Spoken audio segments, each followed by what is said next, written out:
Magandang umaga Luzon, Visayas, Mindanao, Pilipinas. Ito po ang balitang promdi ngayong araw ng Miyerkules, January 7, 2026. Sa ating headlines, taunang pahalik sa Poong Jesus Nazareno ng Quiapo, sinimulan na o sisimulan na mamaya. Balitang Promdi! Special non-working day idineklara sa lungsod ng Maynila sa araw ng traslasyon sa Biyernes, January 9. Balitang Promdi! Bulkang Mayon itinaas sa Alert Level 3. Mga residente sa loob ng Permanent Danger Zone ililikas. Balitang Promdi! Malacanang kampante kahit idulog. Sa Korte Suprema ang pagkwestiyon sa 2026 National Budget. Balitang Promdi! Panawagan ni dating Ilocos Sur Governor Chavit Singson sa isang one-time big-time rally para patalsikin si PBBM. Pasok sa kasong inciting to sedition. Balitang Promdi! Resulta ng 2025 bar exam malalaman na ngayong araw. Balitang Promdi! Yan ang ulo ng ating mga balita. Kasama niyo po ang inyong lingkod Kisas Habson para sa DZRH. Una sa Pilipinas, una sa Pilipino. At ngayon sa detalye ng ating mga balita.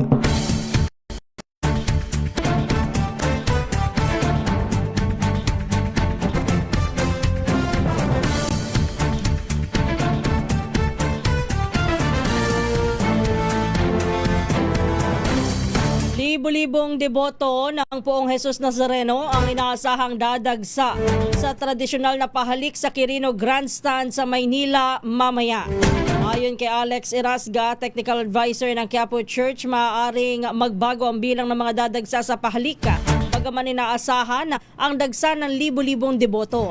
Nag-deploy na ng security personnel sa Quirino Grandstand upang matiyak ang lubos na kahandaan sa maayos na pila ng mga deboto habang isinasagawa ang pahalik hanggang sa umaga ng Biyernes. Pinayuhan naman ang mga deboto ng Poong Jesus Nazareno na magtungo sa entrada ng pila sa South Drive o sa Calao Avenue Extension sa harap ng Rizal Park Hotel.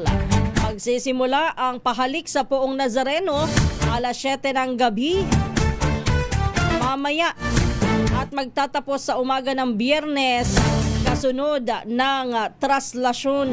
Balitang Promdi! Alas 3, 9 na po ng umaga, idineklara naman ng Malacanang bilang special non-working day sa lungsod ng Maynila ang petsang January 9, 2026, araw ng Biyernes bilang pakikiisa sa pagdiriwang ng pista ng Poong Jesus Nazareno sa Quiapo. Ito'y sa bisa ng Proclamation No. 1126 na pirmado ni Acting Executive Secretary Rolf Recto alinsunod sa naging utos ni Pangulong Ferdinand Marcos Jr. Nakasaad sa dokumento na inaasahan ang pagdagsa ng milyong deboto sa Quiapo at iba pang bahagi ng Maynila dahilan upang magpatupad ng hakbang para sa kaayusan at daloy ng trapiko. Inaasahang makatutulong ang deklarasyon upang mas maging maayos ang selebrasyon ng traslasyon at matiyak ang kaligtasan ng mga deboto at ng publiko sa kabuuan ng okasyon. Balitang Promdi! Oras po natin alas 3:10 ng umaga. Puntahan muna natin mga balita mula sa probinsya. Standby Danny Kumilang. Balita muna tayo sa Central Luzon. Meron pong 3 suspects sa illegal na droga na aresto daw po sa magkakahiwalay na operasyon sa lugar o sa lalawigan po ng Zambales. Ang detalye niyan ibabalita nga po ni RH37 Danny Kumilang.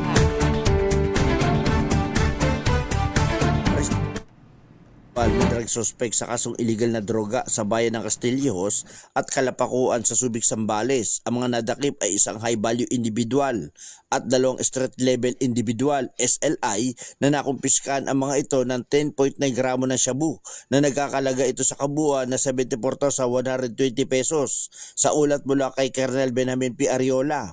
Ang isang high value individual at isang SLI ay nadakip ito sa barangay Nagbunga, Castillejos, habang ang isang SLI ay nadakip naman sa barangay Kalapakuan, Subic. Ang mga nadakip ay nakuhang ebidensya sa kanila ay gagamitin para sa isa sa pangkasong paglabag sa Republic Act 9165 o ang Comprehensive Dangerous Drug Act of 2002. Dani Kubilang, RH37, DCRH, una sa Pilipinas, una sa Pilipino. Maraming salamat, Danny Kumilang. Oras po natin alas 3:12 ng umaga.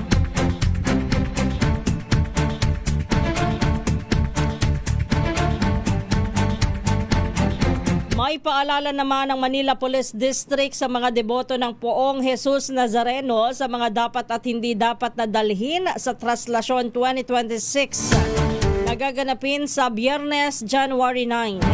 Kabilang po sa mahigpit na ipinagbabawal ang pagdadala ng baril, paputok, glass water containers at pagsusuot ng hoodie, sombrero o cap.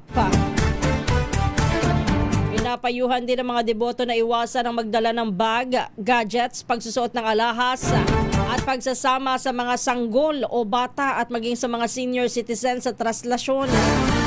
Hindi rin pinapayagan na lumahok ang mga may sakit, buntis o nasa ilalim ng impluwensya ng alak.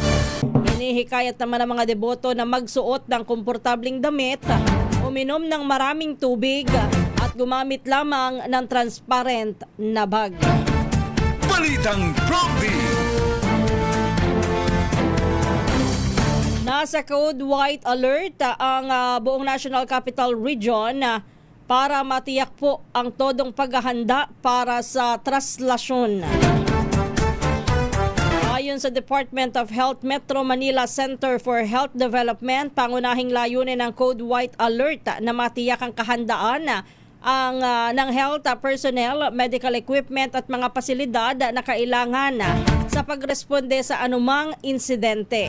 Epektibo ang Code White Alert mula January 7 o ngayong araw hanggang sa January 10 o sa araw ho ng Sabado, kung saan ay mananatiling nasa high alert ang lahat ng DOH Metro Manila personnel, mga ospital at maging ang mga staff ng Treatment and Rehabilitation Center.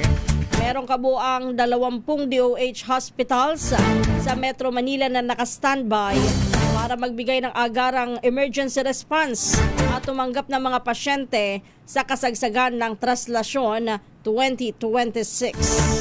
Balitang Prompty.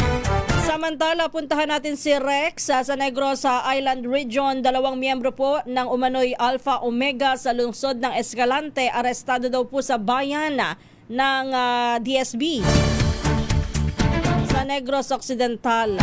Ibalita mo yan, RH46 Rex Canto. Isinerbe ang warrant of arrest laban sa 2 mga miyembro ng umano'y Alpha Omega dahil sa kasong multiple counts of syndicated stapa in relation to Article 315 ng Revised Penal Code in relation to 1089 ng Republic Act 109 sa Proctalos, Barangay Igmayaan, bayan ng Don Salvador Benedicto, Negros Occidental. Ayon kay Police Lieutenant Colonel Albert C. Hepe ng Escalante City PNP, ang mga naresto kinilala na sina Joanna Alingalan, 44 anyos, residente ng Sitio Mukabog, Barangay Washington, lungsod ng Escalante, Negros Occidental, at Chodoro Tapang, residente ng Sitio Nabantuan, Barangay Balintawak ng nasabing lungsod. Ang trackers team ng Escalante City Component Police Station, pinangungunahan ni Police Lieutenant Colonel Albert C. na nagsasagawa ng Manhunt Charlie Operation kasama si Police Major Ilindi Rebosquillo, hepe ng Don Salvador Benedicto Police Station, laban sa mga wanted person. Ito si RH46 Rex Cantong para sa DZRH, una sa Pilipinas, una sa Pilipino. Thank you, Rex Cantong. Balitang Prompty.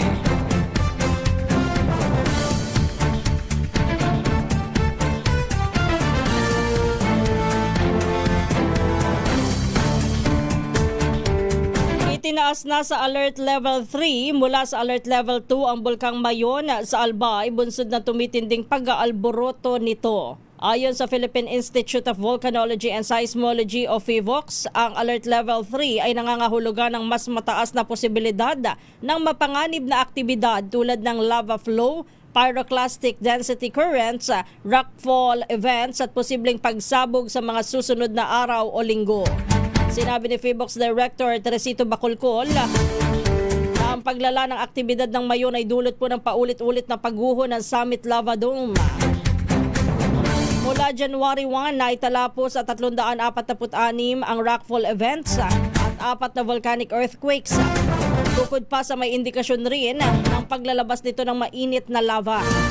Bunsod po nito'y mahigpit na ipinagbabawal ang pagpasok sa 6-kilometer radius permanent danger zone ng bulkan habang pinalilikas na rin ng Albay Local Government ang mga residente na naninirahan malapit sa bulkan. Balitang Promdi. Naka-full alert ang Department of Social Welfare and Development o DSWD matapos na maitaas nga sa Alert Level 3 ang Bulkang Mayon sa Albay. Ayon kay Assistant Secretary Irene Dumlao ng Disaster Response and Management Group ng DSWD, patuloy ang ginagawang koordinasyon ng kanilang field office sa Bicol Region sa LGU ng Albay. Kasabay po nito, tiniyak din ni Dumlao na patuloy ang monitoring ng DSWD Quick Response Teams at Social Welfare and Development Officers sa sitwasyon ng Bulkang Mayon. Nag-deploy na rin anya ng kanilang staff sa mga lugar na saklaw ng 6-kilometer danger zone para umaghapay sa mga residenteng lumilikas patungo sa mga evacuation center. Una nang itinaas sa Alert Level 3 ang Bulkang Mayon bunsod ng dumaraming rockfall activity at tinatawag na edifice inflation na palatandaan po ng posibleng magmatic eruption. Balitang Promdi.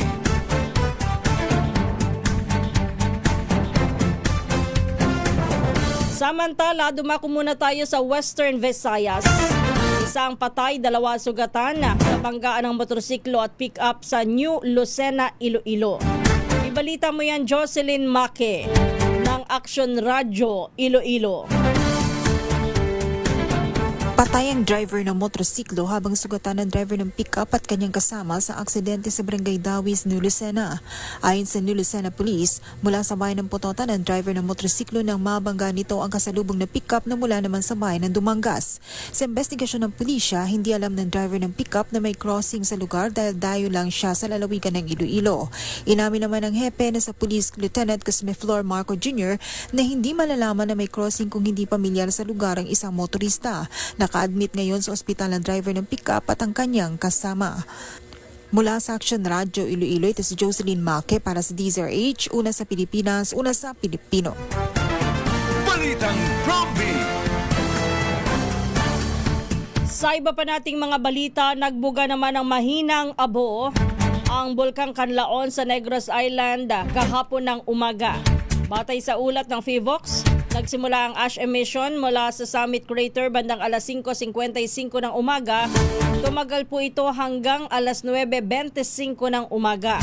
Nananatili naman sa Alert Level 2 ang Bulkang Canlaon na nangangahulugan ng posibleng patuloy na pag-aalboroto ng bulkan at posibleng pagkakaroon ng biglaang steam-driven o phreatic eruptions. Sa ilalim ng Alert Level 2, mahigpit na ipinagbabawal ang pagpasok sa loob ng 4 na kilometrong radius ng Permanent Danger Zone. Gayon din ang pagpapalipad ng anumang sasakyang panghimpapawid malapit sa bulkan. Balitang Promdi.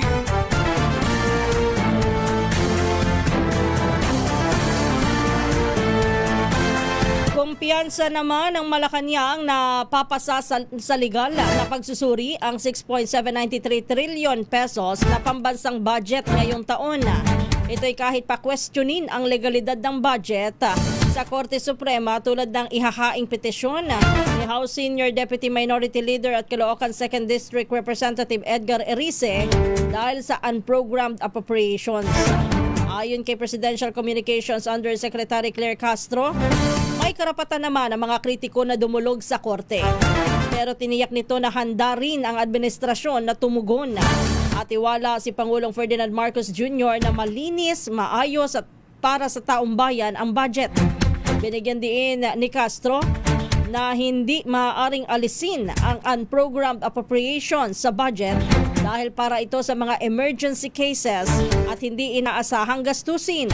Bukod dito'y may 7 na rin anya na unprogrammed appropriations ang nabito ni Pangulong Bongbong Marcos at kabilang nga po dito sa mga tinanggal ang pondo para sa GOCCs, ilang obligasyon ng LGUs, personal services, cars at race programs, insurance ng government assets at iba pa.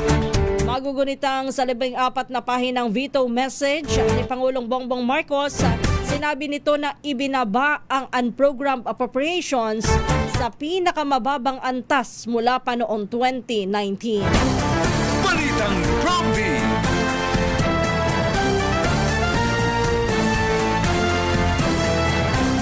Balita naman mula sa Eastern Visayas. Isang barangay chairman pinagsasaksak patay sa bayan ng Oras, Eastern Samar. Ang detalye, balita mo yan, RH32 Jimmy Angay-Angay. Isang punong barangay patay matapos pagsasaksakin sa dibdib sa bayan ng Oras, Eastern Samar. Kinilala ng PNP biktima si punong barangay Niel 56 anyos may asawa, residente ng barangay Tigib, Oras, Eastern Samar. Nakilalang suspect si alias Rick 45 anyos ka barangay na biktima. Nangyari ang insidente sa barangay Tigib. Sa investigasyon ng PNP biktima ay papawin sa kanilang bahay. Nagmamaneho sa motorsiklo matapos yatid ang asawa nito sa tindahan sa barangay Tigib.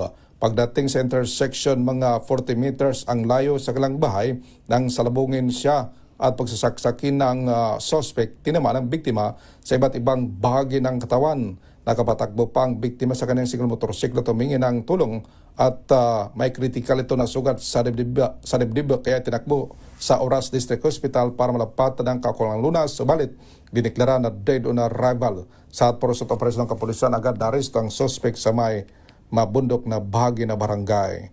Mula dito sa DYVL Action Radyo Tacloban, ito si RH32 Jimmy Angay-Angay para sa DZRH. Una sa Pilipinas, una sa Pilipino. Balitang Prompty. Nilinaw naman ng Malacanang na wala munang nakikitang pagbabago sa gabinete. O makikita daw po na pagbabago sa gabinete ni Pangulong Ferdinand Marcos Jr. Taliwas po ito sa mga kumakalat na impormasyon na plano ng Pangulo na magsagawa ng major revamp sa kanyang gabinete. Ayon kay Presidential Communications Undersecretary Claire Castro, sa ngayon ay wala pa umanong naririnig ang palasyo tungkol sa anumang nalalapit na balasahan. Una rito ay isang online news site na naglabas po ng impormasyon na posibleng maapektuhan ng revamp ang hanggang sa 9 na ahensya, kabilang na po ang Department of Health, Education, Foreign Affairs, Tourism, Transportation, and Information and Communications Technology. Gayon din ang Public Works and Highways, Economy, Planning and Development at ang Bureau of Customs. Layon umano nito, natugunan ang pagbaba ng trust at approval ratings ng Pangulo. Pero binigyan din po ni Castro na nakasalalay pa rin sa Pangulo ang pagsusuri sa performance ng kanyang mga kalihim. At wala pa naman anyang binabanggit ang Pangulo na plano niyang magpatupad ng balasahan.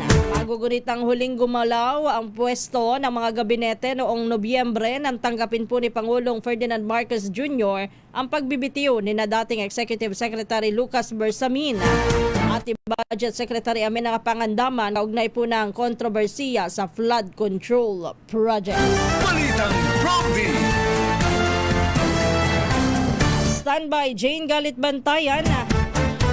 Ipinaalala ng Malacanang na hindi pa naman tapos ang termino ni Pangulong Ferdinand Marcos Jr.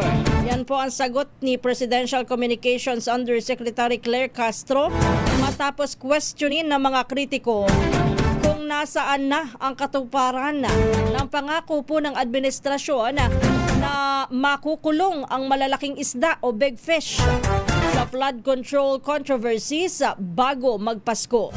Giit ni Castro, may mga nakakulong na at hindi nga sila nagkaroon ng masayang Pasko. habang patuloy pa niya ang proseso para mapanagot ang iba pang sangkot sa katiwalian.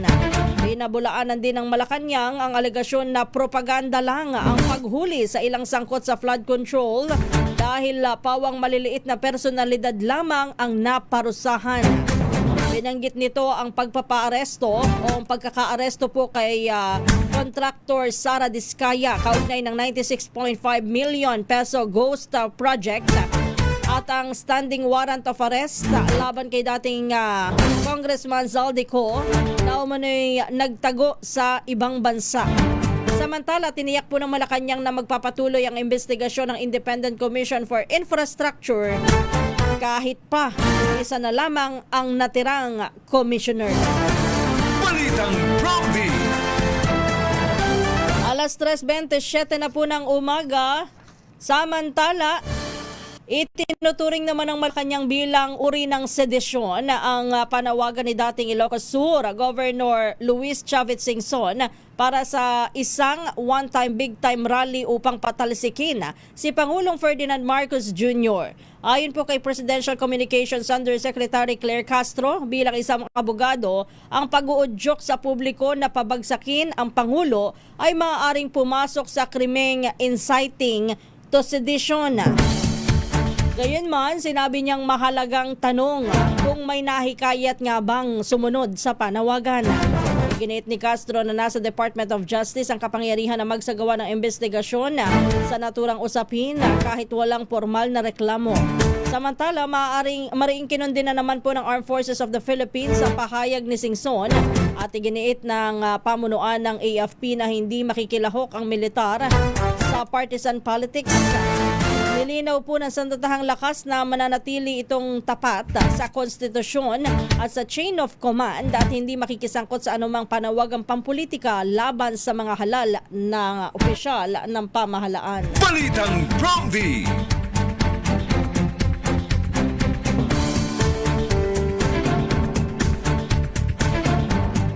Samantala, dumako tayo balita sa Northern Samar. Paghahanda ng mga pulis sa nalalapit daw pong traslasyon ng Poong Jesus Nazareno sa iba pang mga lalawigan. Nakalatag na. Ibalita mo yan RH34 Jane Galit Bantayan.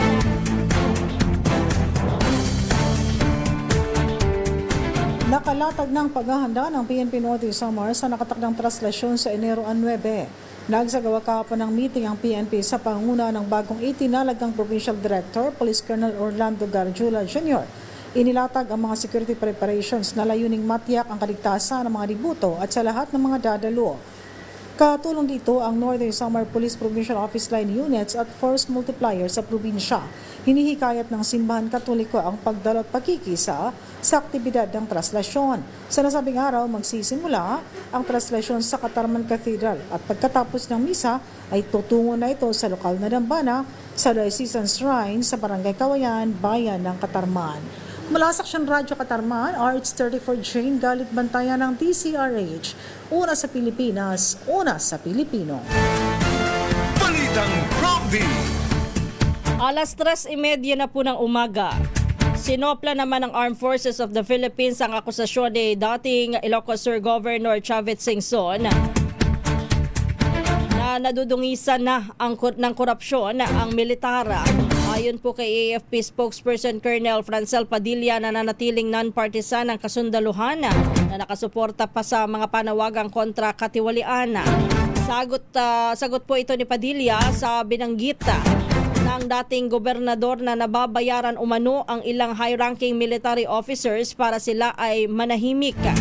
Inimok din ni Singson si General Romeo Browner Jr. na tumindig sa nasabing usapin.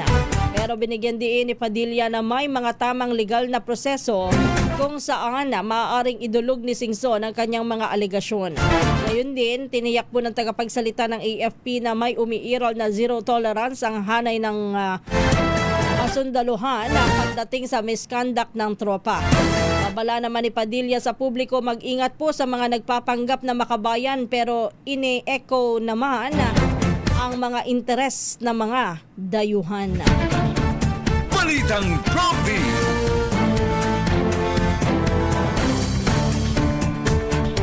Sa Sa iba pa nating mga balita, nakatakda naman po ilabas ngayong araw ng Korte Suprema ang resulta ng 2025 bar examinations.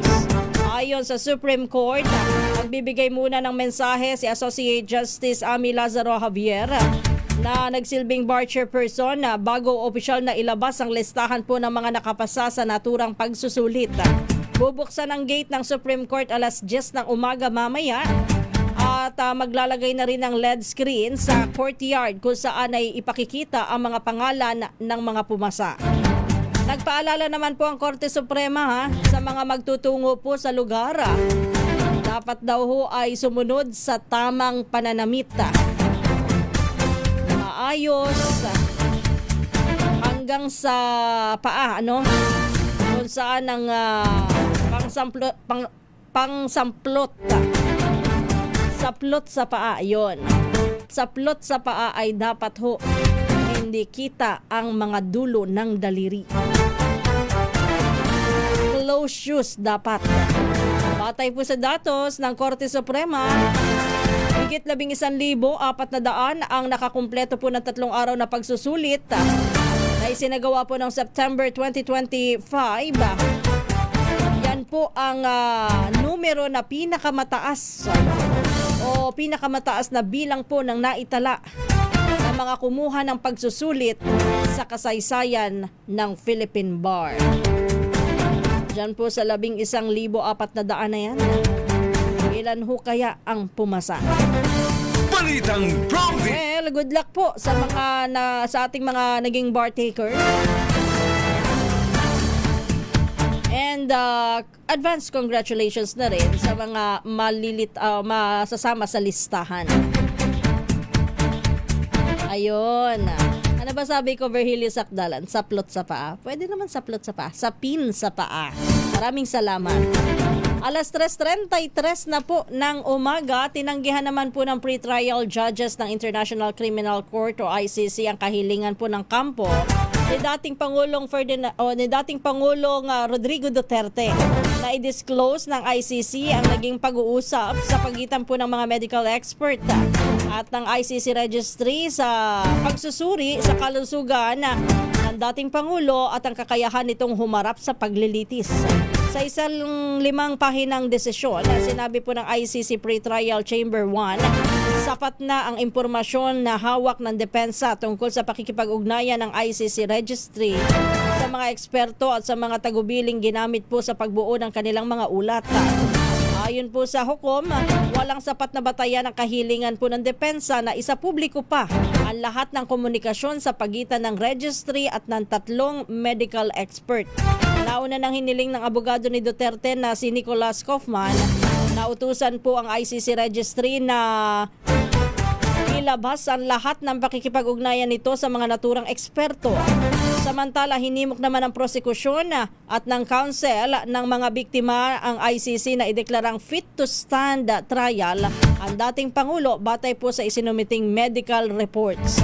Hanggang sa ngayon po'y wala pang pinal na desisyon ang ICC kung may kakayahan nga ba na humarap sa paglilitis si dating Pangulong Rodrigo Duterte. Balitang Prompty.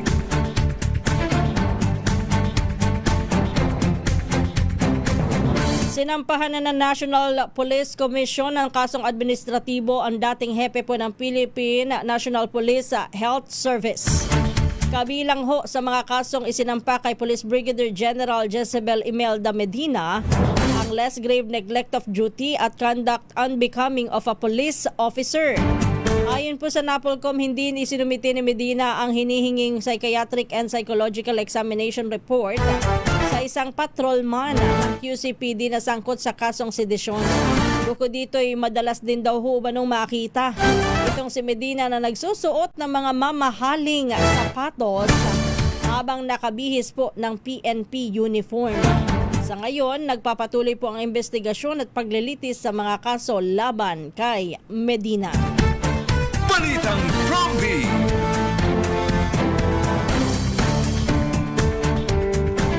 Bumilis sa 1.8% ang inflation o antas ng pagtaas ng presyo ng mga bilihin at serbisyo noong Disyembre 2025. Ayon po sa Philippine Statistics Authority o PSA, mas mataas ito kumpara sa 1.5% inflation noong Nobyembre. Pero ayon po sa ahensya, nananatili pa rin ito sa loob ng 1.2 hanggang sa 2% forecast range ng Bangko Sentral ng Pilipinas para sa nasabing buwan. Dahil dito ay umabot po sa 1.7% ang average inflation para sa buong 2025, mas mababa kumpara sa 3.2% na naitala noong 2024 at mas mababa rin sa 2 hanggang 4% target range ng BSP. Batay po sa PSA, pangunahing nagtulak po sa mas mataas na inflation ang pagtaas po ng presyo ng pagkain at non-alcoholic beverages, pati na rin ang housing, tubig, kuryente, gas at iba pang pangunahing serbisyo. Balitang Prompty. Dito na lang ho tayo bumase sa presyo ng langis. Kung saan ay noong Disyembre, sunod-sunod ho ang naging pagtaas ng presyo ng diesel, kerosene at lalong-lalo na ang gasolina, no? Tsaka given na ho, kapag ka-Disyembre talaga, may pagtaas. Medyo mabilis ang pagtaas ng presyo ng mga bilihin dahil nga po sa holiday season. Siyempre, tumataas yung mga pangunahing bilihin kahit pa sabihin ng DTI na marami ho tayo napakiusapan ng mga brand na hindi sila magtataas ng mga Noche Buena items at mga basic commodities. Pero given na po yan, kapag po Disyembre dahil in demand, ang maraming bagay na binibili ng ating mga kababayan, siyempre ang tendency ho niyan, tataas ang presyo ng mga bilihin. Balitang Prompty. Alas 3:38 na po ng umaga, dalawa naman ang patay matapos araruhin ng isang dump truck ang isang bahay sa barangay Mayatba sa Siniloan, Laguna. Ayon sa pulisya, kinilala po ang driver ng dump truck na si alias Alexander, 52 anyos, residente ng Lucena City, Quezon. Sa salaysay po ng driver na wala umano ng preno ang kanyang minamanehong sasakyan, kaya bumangga muna ito sa isang posteng bakal bago tuluyang dumiretso at sumalpok sa isang bahay kung saan ay naroroon ang mga biktima. Isinugod pa sa ospital ang mga nasugatan ngunit idineklarang patay na ang dalawa. Mahaharap po ang mahaharap po ang driver sa kasong reckless imprudence resulting in double homicide, multiple physical injuries at damage to property. Patuloy po ang investigasyon ng mga otoridad sa naturang insidente. Balitang Prompty.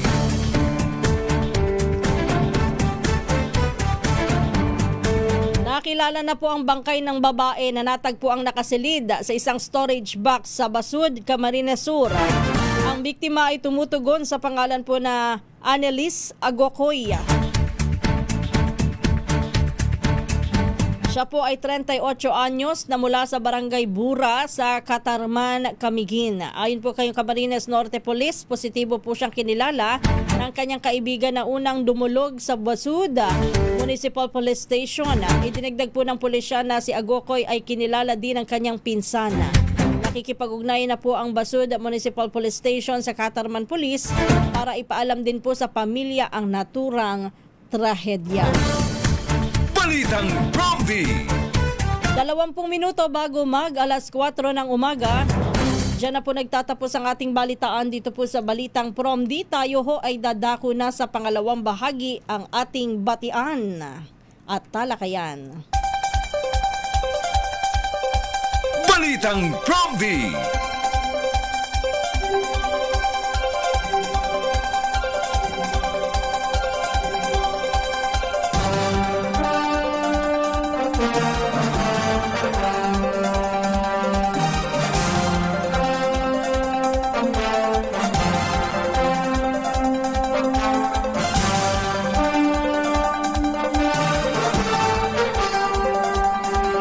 Balitang Prompty.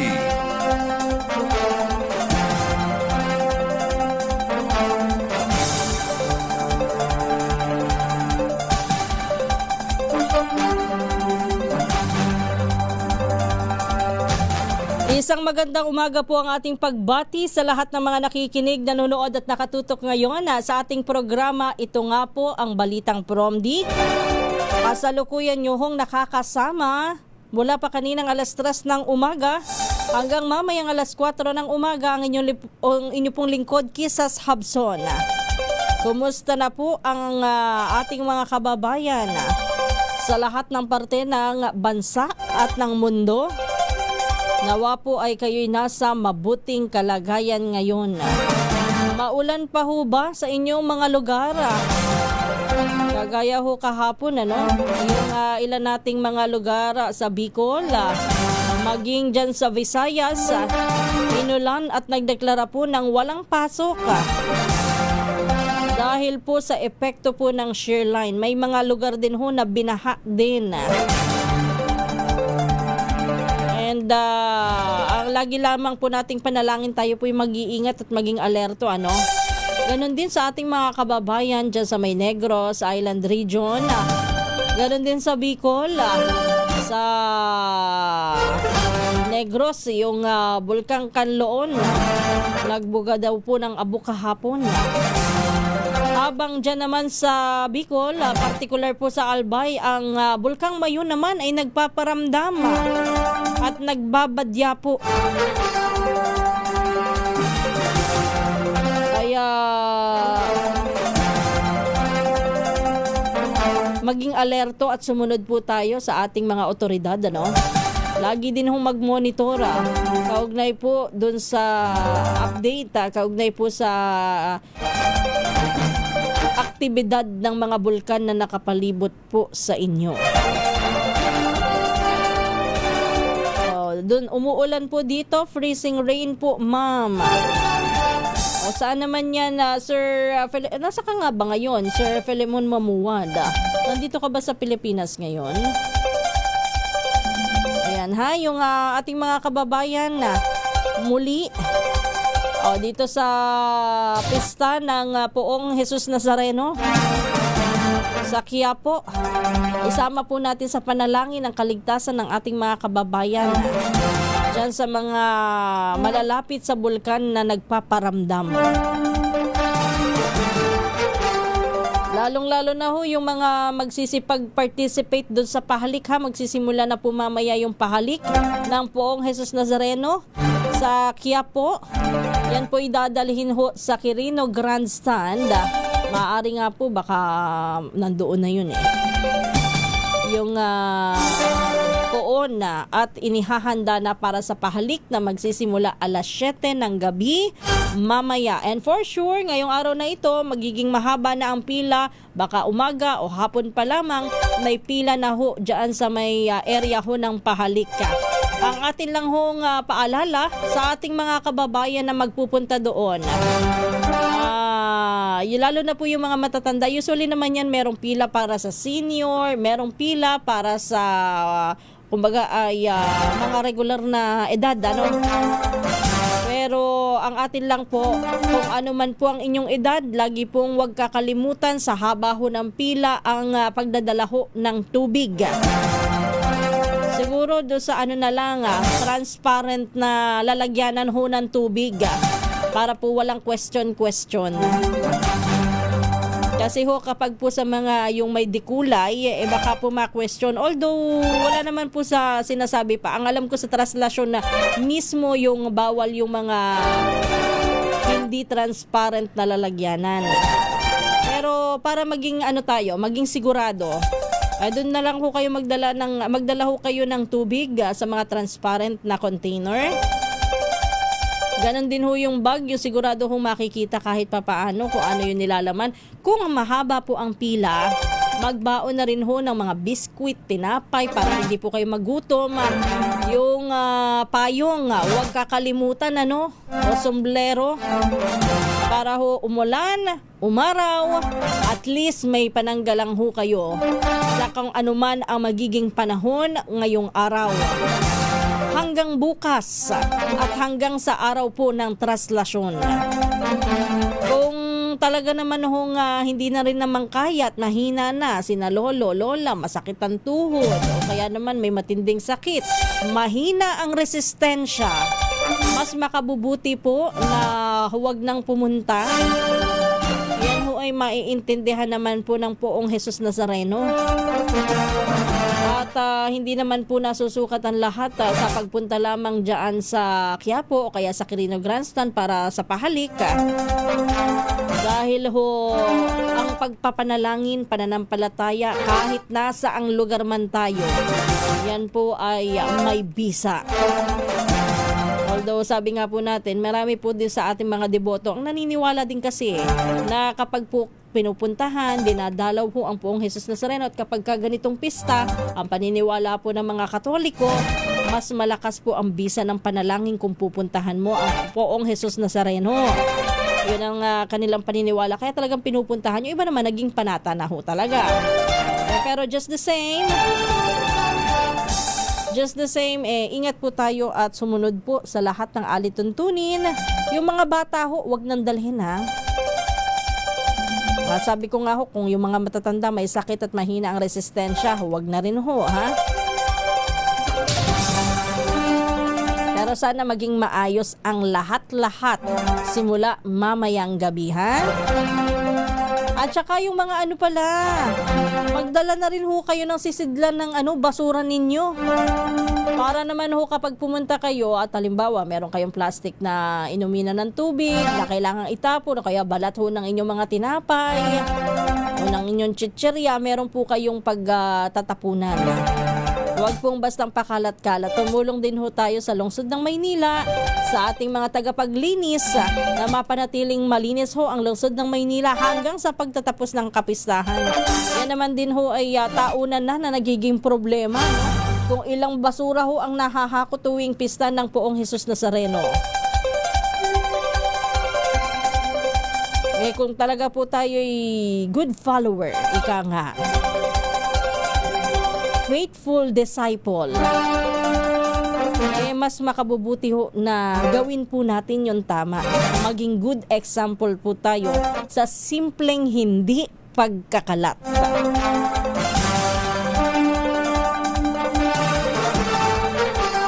Oy, paalala din po sa ating mga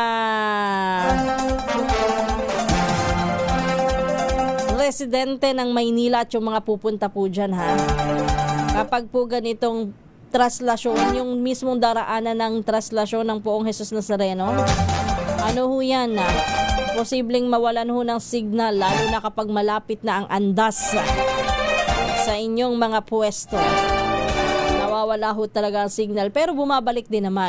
Pero last year yata parang hanggang sa matapos po yung traslasyon doon lang pinabalik yung signal. Nagkaroon po ng signal jamming. So wag po kayo masyadong maiinip doon sa inyong mga cellphone ha. Baka mawalan ho ng mobile data. Ganyan po talaga. Pero batiin ko muna isang magandang umaga Wilfredo Algo. A blessed morning ma'am. Medyo good weather po dito sa Tacloban. Watching sa Barangay 99 D8 Tacloban City. Ingat po kayo. Jerry Caritativo. TV, doon daw sa yata may technical problem sa ating telebisyon. Nanonood yata si Jerry Caritativo pero wala siyang marinig. Revelito Magaliones, isang magandang umaga mula sa Tarlac.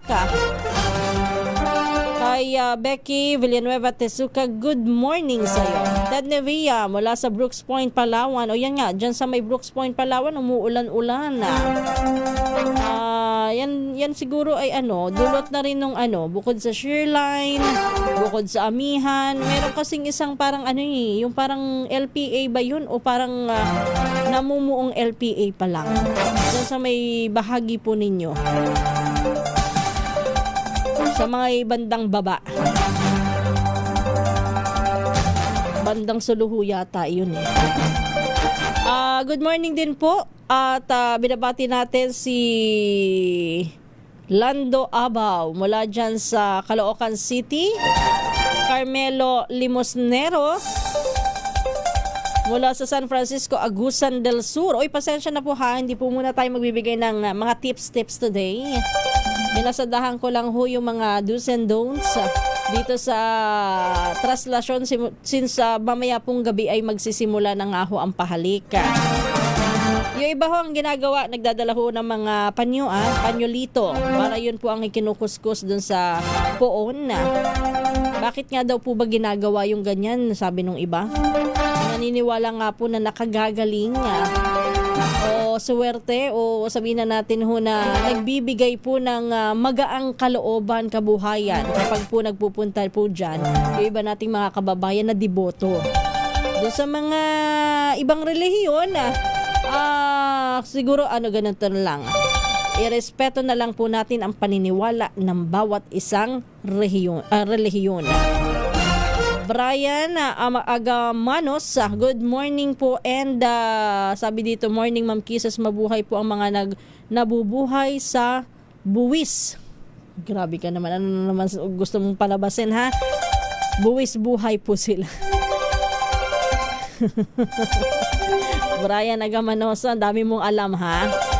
Nieves Alva Esplana, good morning. Mula dyan sa San Francisco, Quezon. Kidon Matilde, good morning.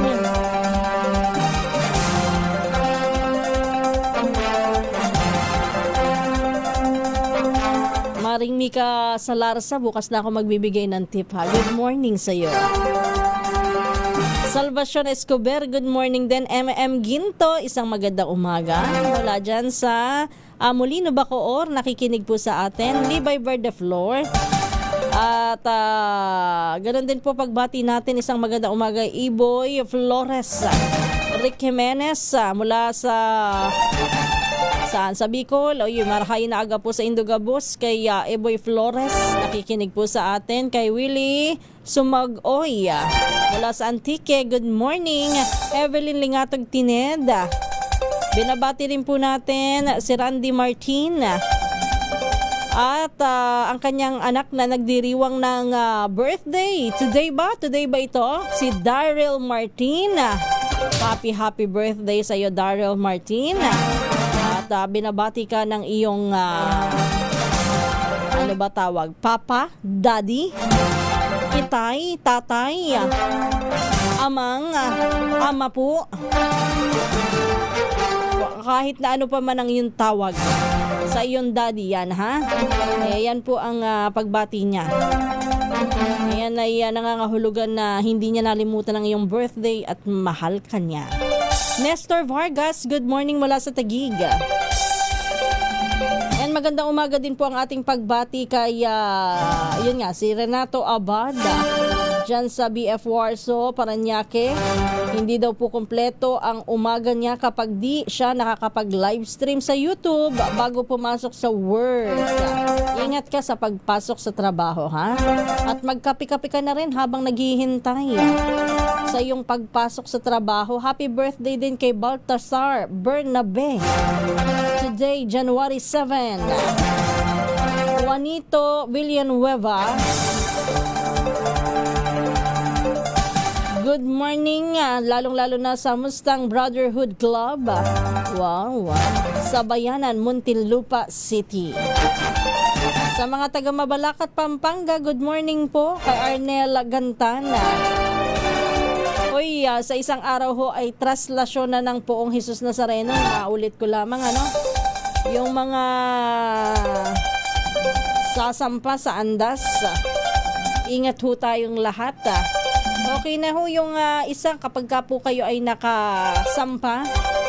Okay na ho yun. Huwag nyo nang ulit-ulitin at ulit-ulitin pa. Yung iba kasi kaya tumatagal din yung traslasyon na tinatarget nga po ng Ihos Police na maging 15 hours lamang daw po ang tagal o mas mababa pa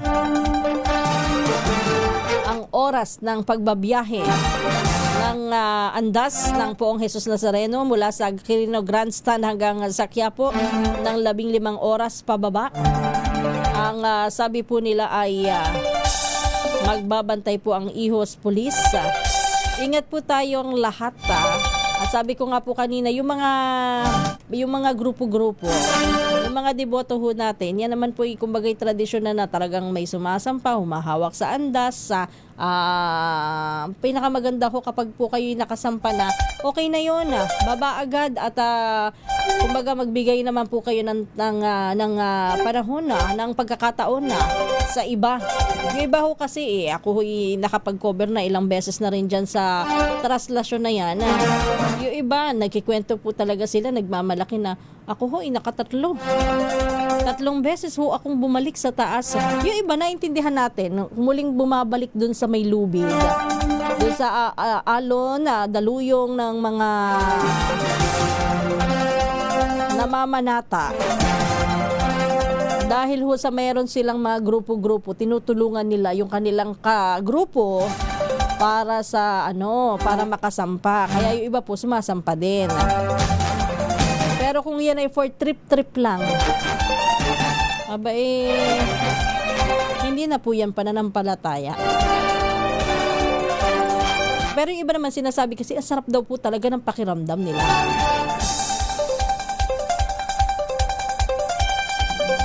Good morning kay Carlo de Yocareza mula sa Bulan, Sorsogon.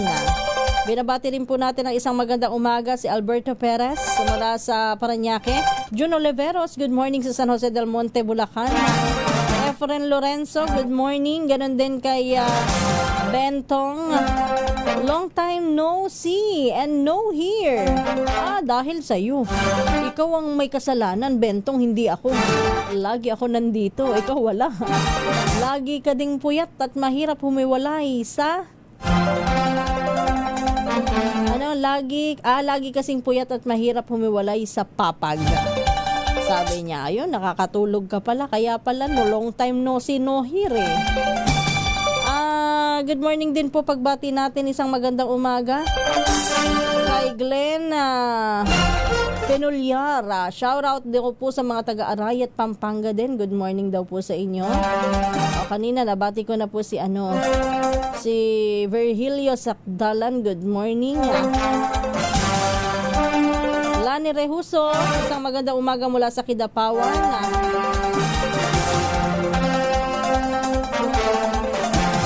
Sino pang hindi ko nabati, Pasensya na po doon sa mga nawawalan ng time, nawawalan ako ng time na batiin. Si Evan lang, Ma'am Evan lang, good morning po sa inyo. Kay Mortel Ireneo, mula sa Taal, Batangas. Si Ma'am Evan sa Las Vegas. Kay Gary Berzuela, nanonood daw mula sa Puricot, Pambulo, Nuevo Libmanan, Camarines Sur. Kay Banong, good morning. Ganon din po ang pagbati natin, isang magandang umaga kay Anwar Sullivan. Maalala ko lang yung balikan natin yung sa Jesus Nazareno Pista sa Traslasyon. Sakali naman ito naman ay para sa akin lang. Sakali tayo ay hindi makasampa, sakali tayo ay mahihirapan na makihalubilo doon sa dami ng tao sa Traslasyon, walang problema po yan. Sa totoo lang po, yung poong Jesus Nazareno kasi nandyan lang yan hindi lang 24/7, 365 days in a year. Nandyan lang yan sa Quiapo. Pwede po kapag kayo ay nagsimba, kapag kalinggo.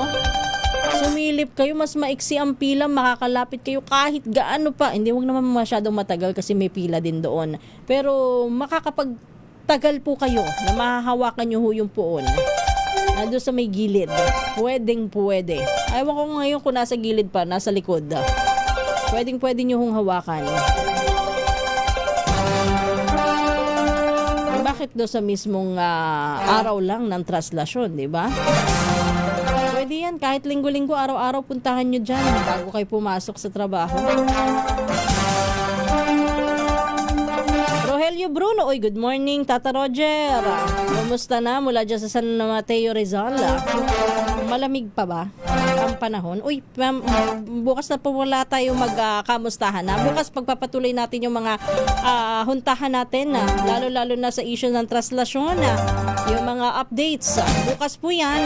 Pero in the meantime, magpaalam na po tayo. Sumayin niyo po ang Balitang Promdi. Ito po ang inyong lingkod, Kisas Habson. Susunod na ang Magandang Umaga Pilipinas kasama si Kong Angel Palmones. Oras po natin 1 minuto matapos ang 4:00 ng umaga.